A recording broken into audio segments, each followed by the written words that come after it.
It's 7:30 in the morning uh, for me, that is. And I made this video at midnight, but I just found out that it got deleted.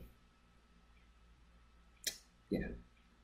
So anywho, I'm gonna make another video about the same topic. So I'm gonna talk about Days of Hana, the season finale, which actually, as I was catching up on my all the webtoons, because I caught up with Let's Play, Tower of God, Days of Hana, and I'm working on Athena's Complex and All Holy.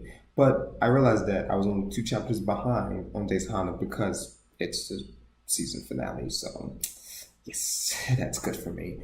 But anywho, Days of Hana. If a lot of you have not followed me or you're just watching this video for the first time, um, the guy who did Orange Marmalade is the same guy or girl who did Days of Hana. If you love Days of Hana, I highly recommend checking out Orange Marmalade. Orange Marmalade is an extremely powerful and emotional webtoon with a lot of provocative themes and a lot of hidden context. So if you're definitely into that, like Dice, definitely check Orange Marmalade out. I'll send a link in the description below of the webtoon.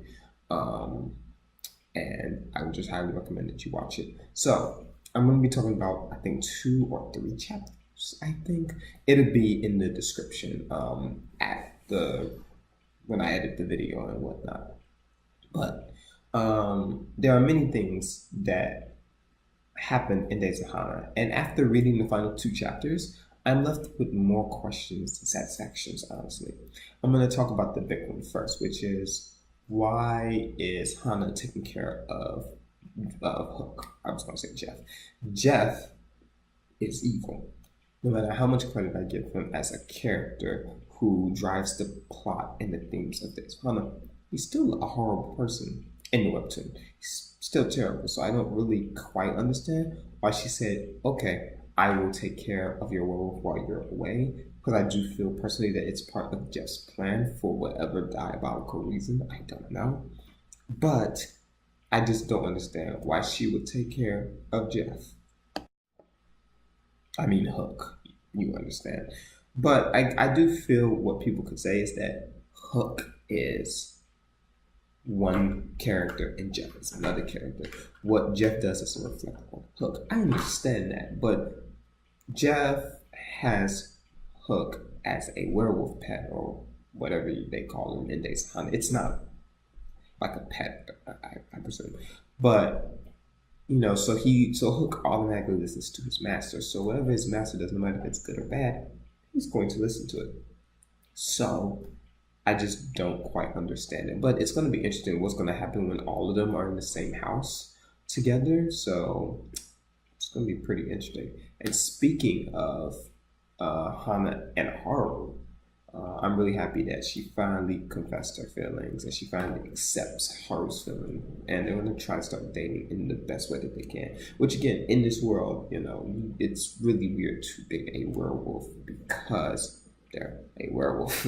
And it's society tells you that it's not common and whatnot. So I understand all of that. But here's my kind of struggle with it, if you will.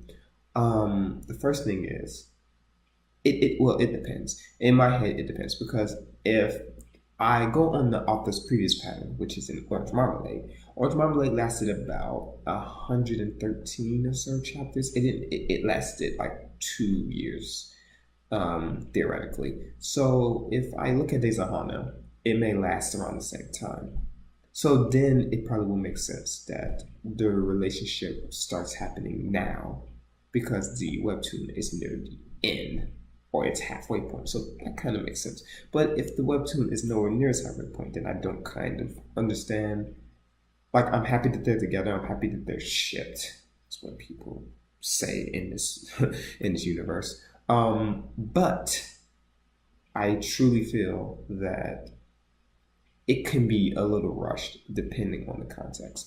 But but it's a good thing. It's not a bad thing that it's rushed because that means that the author plans to have more elements and more themes that he's going to present in the webtoon, which I'm personally okay with because that's what I love about Days of Hana. Like I love Dice and things complex. It's just these hitting like little themes about daily life, about prejudice, about the real world, about racism, all these little themes about Days of Hana is what drives me to like it as one of my favorite webtoons. So whatever's going to happen, it's just going to be pretty exciting. We don't know when the webtoon is going to start back. It probably should be soon because I think they went on hiatus like in May or something, so it should be starting soon.